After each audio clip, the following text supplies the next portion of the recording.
You know, if you take everything I've accomplished in my entire life and condense it down into one day, it looks decent.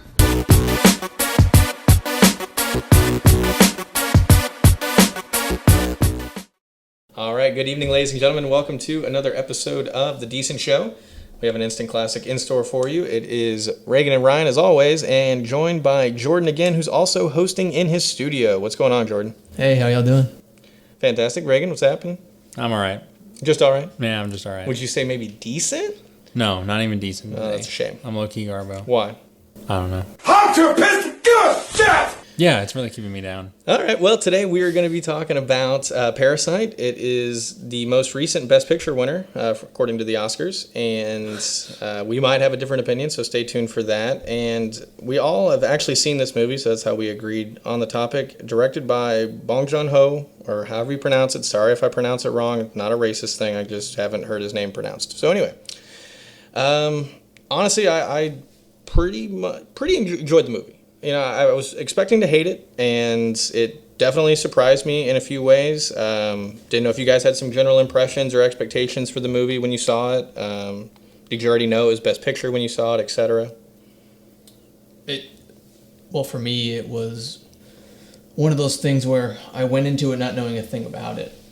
You know, it was. I had heard the title of it. To be honest, I thought it was a horror going in, and I think Same. That's kind of was the idea. They wanted you to think it was a horror movie, and you know, as it went along, I was like, this is not going to be horror. This is just going to be the story of these two families, and they even tease it for a second. You know, spoilers. They have that guy come out of the basement, and you don't even know. You know, you don't know what you're in for, but it just turns out to be more of a class warfare type of movie than anything. Right. And actually, you know, speaking of the guy coming out of the basement, Reagan, you had talked about we have talked about like twists in movies here recently, and like you thought like JoJo had a twist that you didn't see coming. I think Parasite had like a pretty decent twist in the fact that like when the old maid came back over to, you know, get whatever it is that she claims she left, and like opens up that secret hatch to her eventual husband's lair. Yeah. To me, that was a huge twist. Like I didn't see that coming. It really threw me for a loop, and it made the movie much more interesting. Up until that point, it wasn't like it was a little slow before that part. It was. And it then right after, slow. yeah, and then like right after that, to me, the movie just like takes off from there. What did you think about that twist? Did that shock you at all? It shocked me, but to be honest with you, it just didn't like. It wasn't like a super huge twist for me for whatever reason. Why? I don't know. Maybe it's just because it's just another person living in the house at the end of the day. Right. I don't know. It just didn't hit me super hard, but I mean, it was a nice twist. Okay. I'll give it that. For me, it's one of those movies where you never really know. There's always another turn coming.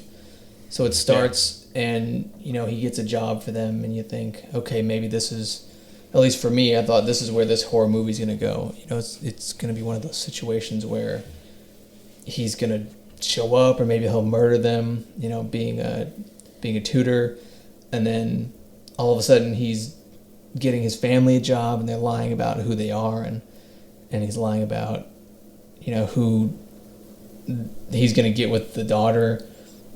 And as the story goes on, all of a sudden they're taking over the house, and then the people downstairs show up, and, you know, they're even a lower class. You know, it's class warfare they are low class.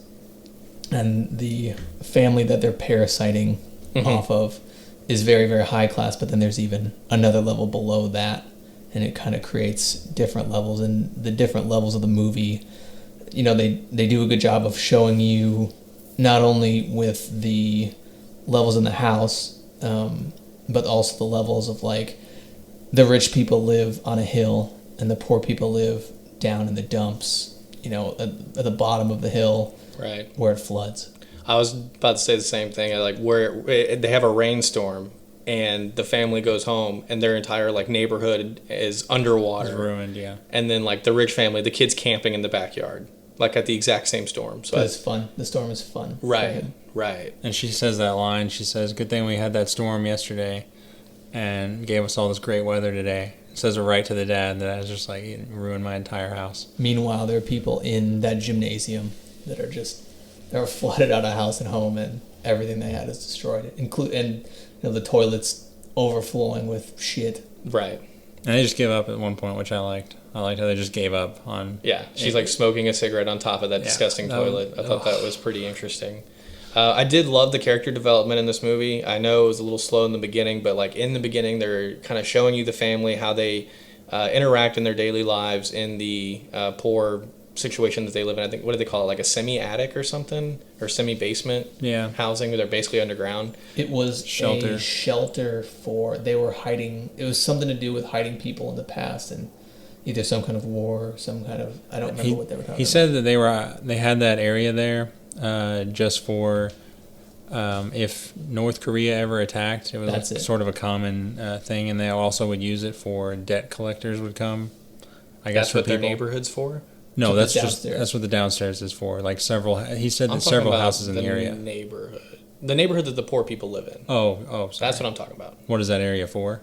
No, I'm saying like whatever they called it. They called it like a semi-attic or something, like the type of house that they lived in. Semi-basement. There you go. Yeah, whatever it was. Anyway, and it shows like how they live, and obviously it's a very poor lifestyle, and they all seem very honorable. Like they're working hard for the nickels and dimes that they get.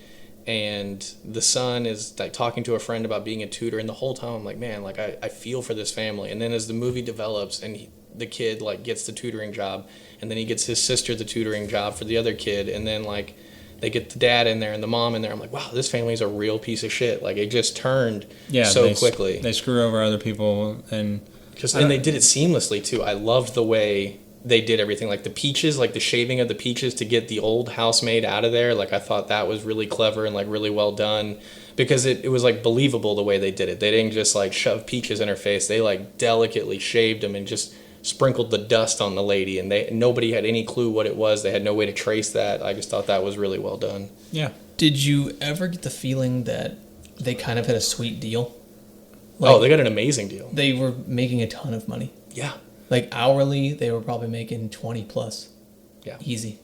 Like based on, and I don't know, but they were all making a lot of money, and any time that they really needed anything, they were just like, yeah, here you go. We'll make money. I mean, you have to do everything we say on weird hours, but you're making a ton of money. Well, they throw that line in there where they talk about moving into another place, and they say that if they pitch all their money together, they can get it done. So they're banking, because they're going to move up basically in class and they're already talking about it after working there for, you perceive, a couple months. Right. Which makes sense, because, one of them is a maid. She's probably getting 24/7 pay. Yeah. I thought that, as we kind of move into the themes of the movie, we're not only looking at the class warfare, but each character, Bong Joon-ho did a really good job of giving each character a different perspective. And so, for example, the father of the more poor family, he felt constantly disrespected, and disrespect is kind of a theme for both of them. Everyone was kind of looking for respect, but I never got the feeling that he felt disrespected or he disrespected any of those people that worked there. But the rich guy just didn't like the way the poor dad smelled, right. And he took that as a big sign of disrespect. And I never got the sense that he disrespected him, but because he was poor and because he made a comment, he took that as a sign of disrespect. And he was even up to the moment where he's playing Cowboys and Indians. He was like, I'm gonna get this guy. Yeah. Yeah, he had a different look on his face for sure. At the end of the movie, he was no longer like lying to his face, or a perceived amount of lying, by just pretending to be his friend or something. Right. Like they were in the car earlier in the movie. Well, and it really festered for him because he heard the rich dad and the wife talking about his smell, and then sure enough, he has to drive the wife around on those grocery errands, and she like rolls down the window, and that just like, to me, it looked like he just sent him over the edge, where he was really mad about that. And then the other thing regarding the smell, what tripped me out in the movie is when, the fact they couldn't really tell that all four of those people looked pretty similar, that they were related, like the family didn't put that together, and then sure enough, like the baby goes, they all smell the same. Yeah, And I and they was never put that. They never sort of questioned that. Right. Well, they got distracted by something, I think. But I kind of clenched up there. I was like, dude, like, Is that gonna be like, it? Yeah, like, of course the kid's gonna blow their cover because that kid had a weird like lore to him. He had like a weird. Who's smart? Right. And he was misbehaved. Yeah, and he was just a weird kid also because he had that traumatic incident that they allude to in the beginning. Right. Which In was the not. trailer, that makes it you think that it's a horror movie. Yeah, For sure. but honestly, yeah, I mean, I agree. Like the dynamic there was interesting. I kind of had a problem with each person suggested a new person, in a perceived short amount of time, Yeah. and they all take the suggestions willy nilly. These people have tons of friends. You know, Right. they have that garden party at the end. This guy works in a rich office. Surely one of those guys also has a maid and a driver that could suggest it to him. Right. And But he they just worked takes. quick. They just take every single suggestion. Yeah. I Like like. she's like, I rely on word of mouth. I don't want to have to do a bunch of work, and she's like willy nilly with her money. So they like jumped all over that. Yeah, they they do just- explain it in universe. It's quick, but Well, you're both making you're both making the same point. But yeah, like I don't know. I did like how they did that though. They were like, okay, this lady's ditzy. Like, boom, we're just gonna jump on her. And yeah, she ate it up all the way. Because I was thinking the same thing. I would have thought at some point should have been like, oh, okay. Like especially in like the third or fourth one, should have been like, yeah, maybe I can like find or do some find somebody. Yeah, do some form of finding, and Or even look into it. just to me, why did it go down the line? That's kind of where the kid gets in first, and he suggests his sister. His sister Right. suggests the dad. The dad suggests the mom. I was just like, Right. But seems unlikely. It does, but the son was a genius though. He like planned it out. He had everything scripted, Yeah. and he had them following the script, and I think that obviously worked out well for them until the whole like smell thing and being a family got exposed. I had somewhere to go with that and I forgot, but oh well. Anyway, Did you notice anything about how the movie was shot?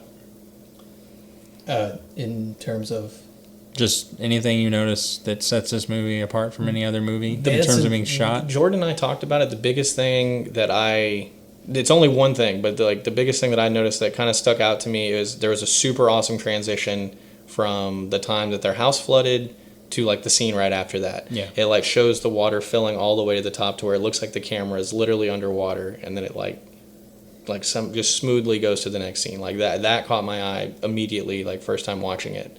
Other than that, I mean, it visually looked good, but I guess I don't know what you're going for.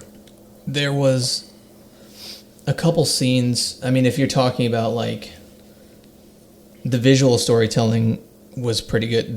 We talked about earlier the rich people up on a hill, and when they snuck out of the house when they weren't supposed to be there. That was when the storm happened, and it was a lot of them coming back down to their place, going back down to the slums. And it was, as they, not only were they going downhill to their slums, but it was also down to the realization of their situation, I guess. They leave the house quietly and they're on top of the hill. And as they slowly work their way down, they start realizing more and more and start talking about their situation more and more until they get to the bottom where they kind of have their, come to Jesus moment where they're talking about, what are we even doing? Well, okay. So the reason I ask is because the consensus from a lot of film festivals and a lot of people that have reviewed the movie or review the movie professionally is that this movie is amazing in terms of what they do with lines that divide the classes. And supposedly throughout the entire movie, and I've seen some examples of it, so I'm gonna assume it's all correct. But the upper and lower class are always separated by something. There's always a line in between them, whether it be a table leg or the edge of a counter, or there's an instance where they're outside and they have that glass window that makes a box, and the box has that point, or it's two glass window panes, and they meet at a point, and that makes a line. Okay. And there's a line between the woman and I think the father of the poor family, and they never cross it. But the maid, before it's the mom, crosses it, as in like she can cross both lines because she is poor and all these things. I just bring this up because I mean, I didn't really notice it in the movie. Yeah. Sounds like y'all didn't notice it in the movie. I'm just kind of wondering, is that just, or do we not know enough about film? I don't know. I just, Right. maybe we should use that as a springboard to like, what did you not like about the movie, or what bothered you about it? I did get tired of reading. I'll be honest. Yeah. I do appreciate that they shot the movie in their native language. All that's fine and dandy. I just, me being only knowing English, I did get a little tired of reading because sometimes I just look away for a second, and in that movie I couldn't afford to because I felt like every piece of dialogue was important. There was either like some backstory to it, or again, if I didn't pay attention every single second, I was gonna be like, what happened? Yeah, So, I mean, I agree with that complaint. I mean, it's a dumb one because it's a subtitle one, but I have it too. It kind of bothered me because to me it always feels like I'm like just reading a book. right. Because I'm looking at the words at the bottom of the screen, and then I'll glance up when they're done talking, Right. and I feel like I don't get the whole scene. My biggest thing too is like when I read on Narcos, like that's an hour.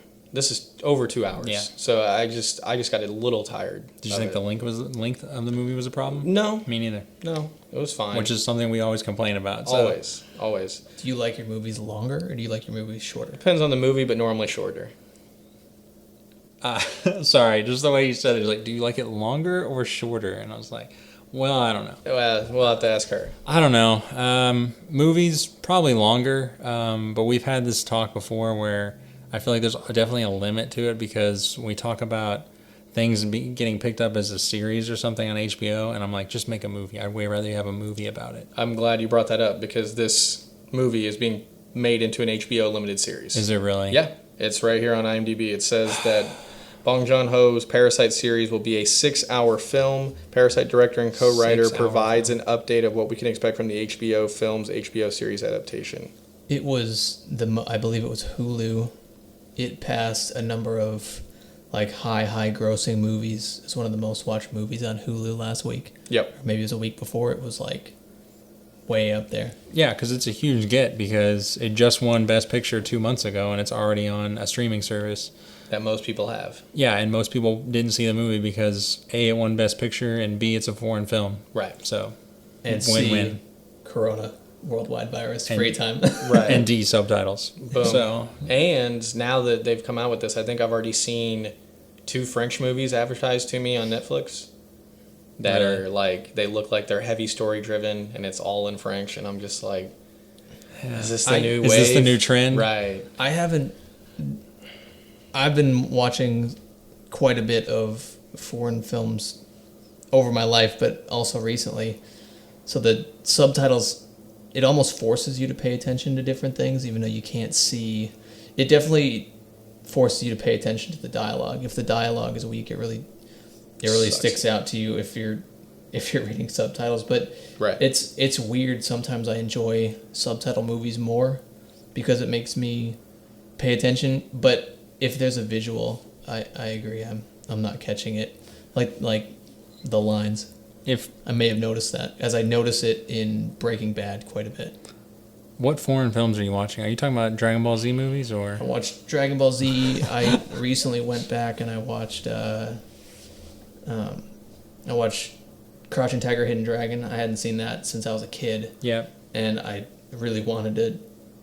I saw it on Netflix and I thought, well, let's give this another shot. I mean, I didn't pay any attention to anything but the action then anyway, so No, it's this- probably a whole new movie. It was like watching a whole new movie. It was shocking, and it's good. It's a little. It's clear that other movies have taken things from it, so I'd see some of the story points before, but It reminded me of Once Upon a Time in Hollywood in a way, except it was better. Parasite? Parasite, yes. Because it's a lot of storytelling, good dialogue, character development, and then just at the end, just shit gets crazy. And both movies do that, but Parasite's 35 minutes shorter. And I liked the characters better. I thought they were developed better. But either way, like, same type of thing. A lot of good acting, a lot of good storytelling, and then just out of nowhere, the last, 30 minutes, It gets shit crazy. shit goes down. And I actually like that when a movie does that. I kind of do get tired of, crazy action, boring story, crazy action, movie ends. I did like that build up because whenever that stuff at the end did happen, the stabbing and that whole birthday party scene, I mean, to me that was wild. It takes it to another level because you've seen so much build up with little to no action. and then just brutal violence. I thought was unexpected too. Couldn't believe it. What did you have anything? Do you have any complaints about the movie? Is there anything you didn't like about it? We never got to that on you. Yeah. I thought the stabbing was kind of out of nowhere. Right. I get It was broke, like, yeah. It was random, yeah. It was look. This is like you were talking about with the lines. It's a very film junky movie. So if you're a film buff and you're in that industry, you might see you'll look at this movie and you'll go, oh wow, I really like that. I really like what he's doing there. You can see he's trying to do something extra, but when your message or the point you're trying to make, and this happens in a lot of movies, especially the artsier ones that are up for Best Picture, something strange will happen because they're trying to send a message, whatever that message is. In this one, it's class warfare, it's respect, it's all these different things. But I understood he was upset. He had just killed someone, so maybe he was all hyped up, Right. which is fine. But why would you run out in the middle of a... I mean, I guess you could say he's crazy, but I don't like the idea. I don't like movies using, oh, he's just crazy, that's why he did it, as an explanation. It just kind of seemed out of nowhere. It did. Yeah. It did shock me. I think that's why it shocked me so much, but you are right. It kind of was like, what made him do that ultimately? And then the other complaint that I hadn't touched on was the kid. I think he went by Kevin in the movie. That was like his American name. Yeah. When he got bashed by that rock, I just don't think he should have lived. I could not believe That he got hit twice. Right. He got a double tap on the ground. Right, and we saw the second throw, pretty aggressive, Pretty brutal. and he had a huge puddle of blood right there on the floor, and he wasn't tended to immediately. 5 minutes, 10 minutes probably. Right, quite a bit of time goes by, and then he's carried out by piggyback by the girl that Yeah. loved him, the daughter, the rich daughter. I just don't think he should have made it. No. I honestly. kind of had a problem with that. Now, granted, somebody had to, I guess, tell the story of how they're communicating with their dad, the fact that he's in the bunker. So I guess they needed him for that. It's just hard for me to believe that he lived. Yeah, but if you're gonna do that, why not just have him get knocked out in a way less intense way, to where it looks like he should never come back for something like that? Right. Because if he can come back from something like that, why couldn't the daughter come back from a stabbing? I figured if anybody lived, it'd be her. Yeah, same, honestly. Because they were tending to her immediately. One is quite a bit brutal. I'd like to fast forward a little bit to the end there, where his dad is stuck in a little bunker. Mm-hmm. Do you think that that's a vision of the future and he does it, or do you think he is just daydreaming and he'll never be able to achieve buying that house? He won't. Yeah, I definitely buy into the daydream thing. Because whenever it shows the daydream at first, I was like, oh, wow, really? Like, it's going to be a happy ending like this? He gets the rich house and saves his dad. And then it snaps out of it. I'm like, okay, cool, back to reality. Like, I think that kind of like what you said earlier in the movie, how they were living the high life, enjoying the rich people's home. And the next thing you know, they have to get up and leave because they're not supposed to be doing what they're doing. And they go back to the realization that their life sucks, their house sucks, they're flooded. And I feel like that's exactly what happened again at the end of the movie. They're like, he's got hope that he's going to save his dad and get back to the way things were. But in reality, they're going to be stuck in the same hole that they're in because that's the way the class system is set up. He was born poor, he's going to stay poor. They brought it on themselves. Yeah, They had a good deal. Yeah, no, they had a good thing did. going. They definitely got too greedy with it. For There's sure. another one. There's another greed. Greed, yeah. I never really thought about it, honestly. Thought about what? I never thought about the ending, honestly. I didn't. Whether Whether it was a daydream or the future, or I think it's history repeating itself. I think that his dad now is becomes the other crazy guy Yeah. that was previously there. Like, and, it's all just... and he happening loses his again. mind. Yeah. Yeah. What does he do for a living? He's a video game creator? Who? The dad. Because he's got a VR unit in his hand when they're in the office. No, remember he had some store. It was like a bakery or something that went under. And you're talking about which dad are you talking about? Which dad? Rich dad. Oh, the rich dad. Sorry. Yeah, he did have a lot of VR stuff, which was weird. But yeah, I assume it's probably something with technology or something like that. I don't think they ever really go into it. Right. The other thing I did like... The other thing I did like, too, was the I guess they're Korean, but still, and I don't know enough about Korean culture. I remember learning specifically more about like Japanese and Chinese culture in the fact that the way they communicate with each other is very formal, very proper. Yeah, they're very direct. Again, like you said, a lot about respect. They don't go into those finer details of like slang and really deep personal stuff like us Americans do. Mm-hmm. So like it made it super convenient for like the underwear scene for the driver to get fired. Yeah. And all the other things, like the mom is so like respectful and so true to the Asian roots. Like they don't do confrontation. They do it very abruptly. Well, they do it abruptly, but they also do it broad. Like they don't. low-key. They never gave a reason. They just said, "Hey, you're done. I respect you, but you're done." Or "Thanks for your service. Please leave. Like, don't come back." Whatever. They never said, "Hey, what's up with these panties?" They never even bothered to investigate. They were just like, "You're gone. You're done." Yeah. Because you're suspected of doing something right, and they didn't even ask questions about it. They didn't want the details because in their culture they just don't talk like that. They keep it very, very formal, and so I did like that aspect of the movie because if it was an American, they would have been like, "Hey, driver, what's up with these panties?" Like, what's and there going would have been on? a confrontation for sure. Right, and yeah, that was good. I think he would have been fired either way, though. Like no, he would have been fired either way, but the way he was fired. Sure. Because the driver could have explained himself if he would have known that's what they were firing him for. But he had no idea because the chick just planted the panties. Sure. And she knew that the culture was going to do its thing, and the lady was going to be like, "Oh, we can't have that. Like, that's not proper." And so I'm just going to fire him with no question about it. I think that was my favorite of all the, I guess, weaseling into the houses. I don't know, I just felt that was so clever of her to do that. To have that opportunity and immediately go to that and it work out so well. And I think it's kind of some perverse. mobster type stuff. It is. I think it's perverse that the rich dad brings it back up later and like uses it as a turn on with his wife. And that like fingering scene that they do on the couch. Maybe one of the most awkward in front of your child scenes ever. Talk about one of the things I don't like about this movie. That scene had no point. That was just unnecessary and uncomfortable. Yeah, it was just, I don't know. He's like rubbing her nipple too. Yeah, like, dude. And that's what was crazy. Is me and my neighbor talked about it. I was like, they both were in full clothing, and that was way more uncomfortable than like basically nude. The Game of Thrones where they're completely naked. Right, nude or half nude scenes where they're like having sex or implying sex. Like those aren't nearly as awkward as that scene was, where they're fully clothed and just going at it. It was super weird. Or with like Margot Robbie or something in Wolf of Wall Street. That's good. But it's kind of one of those things where it's like there's a lot of murder movies where I'll see someone get cut in half, and that doesn't affect me as bad as there are other movies where they don't show it at all, and I'm like, ugh, I don't know what that was like. Yeah, it's worse. It's worse. Yeah, it's way worse. It's a hard line to ride there because I feel like they were going for something like that, something, I guess, a little edgy that would be more disturbing and sort of make you sympathize with the poor people a little bit more in some way.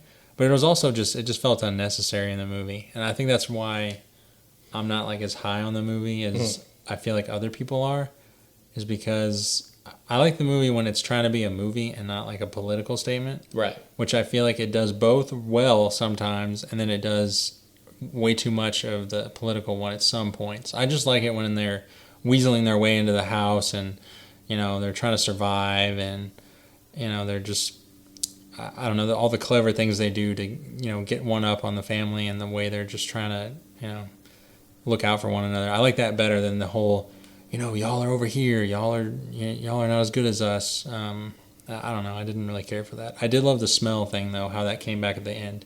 Right. The other thing that you reminded me of is that I didn't completely grasp it during the movie. The poor dad interrogated the rich dad. I don't know if interrogate's the right word, but kind of questioned him about his love for his wife. He did that 2 or 3 times in the movie. Yeah. And I felt like I kind of got where he was coming from, but whenever they would execute the conversation, it never went where I thought it was going. Like, what was he trying to get at? Was he trying to imply that rich people aren't actually in love? They just have possessions? Maybe he was curious about it. Or maybe that's such a foreign life to him, he didn't really understand how it worked. Right. Do you really love your wife, or is it just another possession? Yeah. Is that what you think? That's what I think. Right. Okay. That's what I was kind of. That's what I figured, but I was like, the way they talked about it, I was like, that's not how I expected that conversation to go. They don't expand on it at all. It's Right. They don't expand on it. It's very abrupt. It's very quick. Another thing like that was when they were talking about, so the rich wife, she's so nice, and they're like, well, is she nice, or is she nice because she has money? Right. They talk about that, and I was like, oh, that's interesting, but they never go any farther into it. And I think she's not. I think she's nice because she has money. You think so? Yeah, it's because easier to be nice because you have money. That's right. Something they say. Because she never really made, like, whenever I saw her interactions with the family, like, she was nice to them, but she definitely made, like, her wording definitely made it seem like, oh, like, thank you for doing your service. Like, thank you for being my servant. Like, she didn't say that directly, but I just feel like her verbiage and, like, her attitude about things, and maybe kind of like you were talking about the separation that they have, like, when they're talking to each other, the rich and the poor. I feel like that, now that I've talked about it, it does feel like that is a thing. Like, she was nice, but she was definitely being nice as, I'm the rich lady, like, thank you for doing the stuff I pay you for. Like, she never treated them as equals, is what I could have said. That's true. Okay, I was just thinking about her as a person in the movie and how things are shown. Because to me, she puts like a lot of effort into her son's birthday. Yeah. And into how she takes them away for the weekend because she knows he has like nightmares on his birthday because of that whole. So they go camping. Yeah, and I was like, no, she is a nice she is a nice person. Like, and she doesn't do anything wrong. Right. Well, we don't see, but I guess she does treat the poor like poor. Right. And again, it's not like she's being rude to them, but it definitely just, you get that feeling that she's like, yeah, you're not my equal, but like, thanks for being here. Like, that's kind of the vibe I got from her. Now, on to the Oscars part. This is the only non-English movie to win an Oscar, or to win Best Picture, excuse me. And then, what do you guys think? Do you think it deserved to win Best Picture? Do you think the fact that it wasn't in English played a big factor in the decision? Do you think that was, like, they're doing the go woke, go broke thing? Like, they're like... Yeah. Do you think that was a factor? Do you think it should have won Best Picture? If not, what is your Best Picture for this past year? They also, I think there was another thing. It's the first movie since The Departed that had a Best Picture and Best Cinematography, but not Best Director, which is one of the weirdest things you could think of. First movie since The Departed to have those things? Yeah. Like, if it has two of them, the third one happens?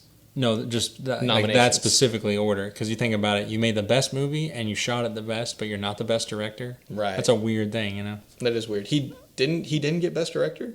No, he did not. He got nominated? Yeah, he definitely got nominated. Is it Tarantino or is it Taika Waititi? I can't really tell. I'm going to find out. I've already got it pulled up. Just to be clear, too, other Best Pictures of the year, the nominees were... Nominees were Parasite, 1917, Ford vs. Ferrari, Joker, Once Upon a Time in Hollywood, Irishman, Little Women, Jojo Rabbit, and Marriage Story. 2 of these movies are Netflix movies. I think that's interesting. That is interesting. I didn't get to see Ford v Ferrari or Once Upon a Time, so I can't speak to those just yet, but 1917 I don't think was as good as this. Joker I thought was just as good as Parasite, but I think Parasite should get the bump because foreign films generally aren't to this quality level. Yeah. Like this was one heck of a ride for a foreign film. You don't get a movie like, even in America I've never seen a movie like this, one that takes this many twists and turns along the journey, and I really started feeling something for both sides by the end of the movie. A lot of people might, think one way or the other, but, I really started feeling something for both sides of the family. And I was, you take a step back and you think about people that are like this, and then you realize that you're thinking about it and the movie's affected you in some way. And if a movie can make me feel something or think something, then it gets my thumb up. Right. Thumbs up. No, that's a huge thing for me as well. Yeah, I agree. It definitely, I have to have some kind of connection or some kind of feeling towards it. Otherwise, it's not going to make it for me. Yeah, I guess I spoke wrong. It got Best Director and Best Picture, but not Best Cinematography, which still is a head scratcher. Well, but 1917 did have, quote unquote, or to quote the critics, I mean, they love the cinematography of that movie. Everybody loves the way it looks and the way it's shot. Because it was shot as if it were one continuous shot. Which I mistakenly thought it was literally one shot, which would be insane. Can you imagine acting for 2 hours straight? Could not. That would be insane. Awful. That would be nuts. Yeah, I mean, But I thought the same thing. Because that's the way they are, like, titled the article. They're like, 1917 shot in one shot. It's like, what? And then you click on it and it goes, it looks like it's shot in one shot. It's like, okay, thanks, IMDb. Yeah, thanks a lot. That gotcha crap. So between the two of us, me and you, and, well, I guess Jordan too, but he's also it doesn't matter because we've both seen all the movies on the list. The Best Picture list? Yeah. Sort of. Yeah, because we've seen Jojo Rabbit. Oh, we never saw Marriage Story. Yeah, we never saw Marriage Story. That was supposed to be the next movie, and I never saw That Little would have Women. been my best picture. What? Marriage Story? Marriage Story. Never Why? saw it. It's You've seen it. well With Adam Driver. Yeah, Adam Driver on Netflix. ScarJo? Mm-hmm. ScarJo was in 2 Best Picture nominees. That is crazy. So not only was ScarJo in 2 Best Picture movies, but she was also nominated for Best Supporting Actress and Best Actress in 2 separate movies as well, and she could have won those awards. But I believe she was only nominated for both. I don't think she actually won either one. I don't think so either. I think Little Women won one of those for sure. And she was Jojo Rabbit in Marriage Story, but she didn't get an Oscar for either one. But still, pretty cool to be nominated. Oh, yeah, easily. So you had a point about the something, though. I do make points. That is true. Well said. Thank you. I don't know. I was just trying to get your thoughts on if you had to pick one of these movies that was nominated for Best Picture, would you pick this one? Would you pick Jojo Rabbit? Would you pick 1917? Like, which one would you go for? Right. 1917's up there. I enjoyed it a lot more the second time watching it than I did the first time. First time I was a little let down, but that is typical for me. So that second time around, a little more open-minded, and it was good. I did like Ford Ferrari the first time around, and there's another movie. That one was also nominated, huh? Was Once Upon a Time in Hollywood also nominated? Yes. Wow. So I think we briefly talked about, I don't know if we talked about it yet or if it was off air, but I think so far of all the Best Picture nominees I've seen all of them except Irishman, Little Women, and Marriage Story. And I've seen an hour of Irishman. Actually, that's not a fair judgment because I would say Once Upon a Time in Hollywood is my least favorite of the Best Pictures. Yeah. Joker, probably second least favorite. Now, granted, it has the potential to be like Little Women or Irishman or Marriage Story because I haven't seen any of those. And Irishman has the potential to be disappointing and not as good as Joker because I didn't absolutely hate Joker and it's 2 hours. Irishman's 3.5 hours. So if it's not amazing, like I'm going to like Joker better because who wants to watch 3.5 hours of decent again? Of course. I'd rather watch 2 hours of decent. Exactly. So that's just math. For me, it's 1917 or Ford Ferrari, but or Jojo Rabbit, it's kind of a 3-way tie, and that doesn't help you or answer your question. But for me, like, none of those movies, including Parasite, really, like, blow me away. Right. They're all good movies, but they're all, like, kind of whatever. To me, there's something about each one of them that I don't like. Yeah, I agree with that. I think it was a weird year I don't know if I've ever felt that way about an Oscar movie, to be honest with you. Or you know what? Most Oscar movies. I'll give it to Jojo Rabbit. Jojo Rabbit? Yep. Yeah. I like Jojo Rabbit the best, and honestly, I might give Parasite the second place, which It's up there is for cool. me, which is surprising. Yeah, even with subtitles. Yeah, it's up there for me.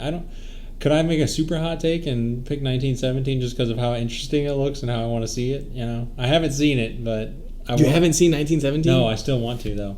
Oh my god. But if I had Let's to just watch it today. All Just right, knock we'll it watch out. it But now we got to re-record. Exactly. Damn. Anyway, if I had to pick one I've actually seen, I would go with Jojo Rabbit too because it's really interesting. It's really weird. Just a strange movie. It's super quick. Doesn't waste any time, and I don't know. I just feel like it's a story I would have never thought of ever seeing. Right. And that's what appealed to me the most about it. And I think Jordan said off air his was Marriage Story, which Yeah. I still have to see. My neighbor wants to watch it, so I might watch it with them, or we might just go ahead and knock it out. I don't know. That's probably the only movie that I haven't seen that I will see besides 1917, honestly. You've already seen Little Women, and you're not going to watch Irishman? No. Yeah. Too long. Don't want to see it. And Little Women was decent, or? I mean, I would give it low-key garbo because I don't care about it. Right. Okay, good. I'm not going to sit here and go, it's a bad movie. Like, everyone's acting good. It's a good story. Like, I get why people would want to watch it, but right. it's just not entertaining to me. So I feel like I'd have to get. I can't give it. I mean, you know what I mean? Right, You know right, the predicament right. I'm in. Now, where was your ranking of Joker again before we get out of here?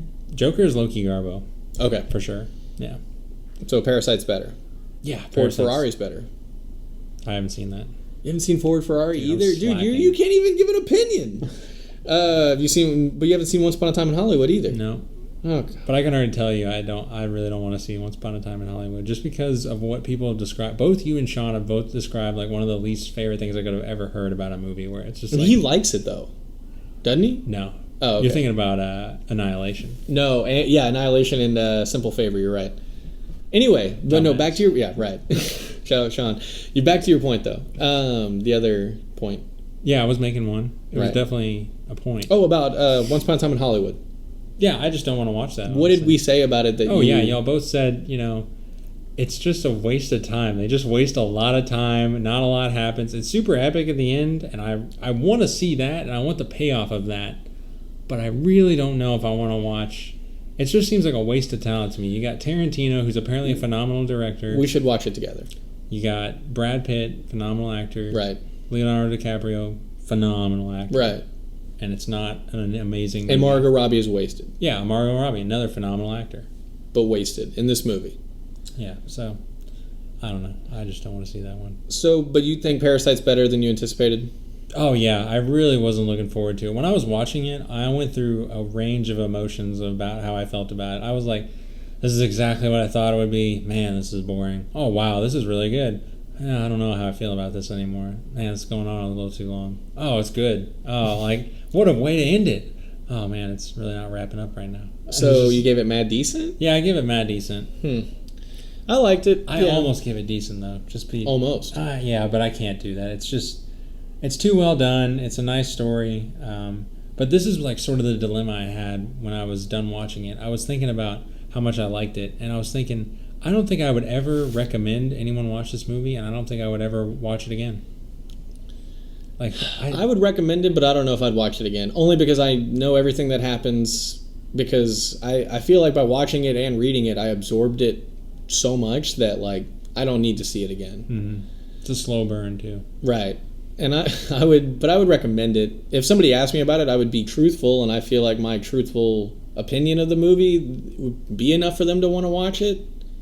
Like, it wouldn't turn them off from watching it. So I don't know. I mean, yeah, it was a good movie. I wasn't as floored with it, I guess, can't as believe the you haven't critics. seen 1917. I really wanted to see it, but it just came out of such a weird time. I remember we had that week or whatever where it was in theaters for a couple of days. We missed that window, and then I changed jobs whenever it actually did come out. Right. So I didn't have a lot of time. But in 1917 and Hollywood aren't free anywhere, I don't think. No.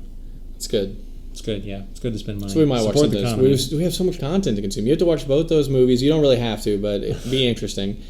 And then Extraction. watch Ballers, Extraction, Spencer Sign. Confidential, Sign. Yeah, a lot of content. A lot of content. We've got a busy night ahead of us. Probably a busy day tomorrow as well for the Yeah. content consumption. Of course. Which is great for you guys, you decent show fans. You're going to love all the content we have coming out because we're going to consume it, we're going to give it to you, and you're going to hear our opinions that you love. And I do want to get around to answering our fans' questions. I think we'll have to do that here pretty soon in an upcoming episode. I'm excited, what they have to say or what they have to ask about. They probably want to deep dive into our lives, so Of course. we're going to give them that. Yeah, of course. So you guys just stay tuned for that. Reagan, do you have any closing thoughts before we get out of here? No. Thanks for joining us, Jordan. It's great to have you. Yeah, it's great to have Jordan on another episode. We appreciate you allowing us in your studio. You've been awfully quiet for the end of this episode, but again, thanks for having us. For Reagan, I'm Ryan. Guys, have a great night.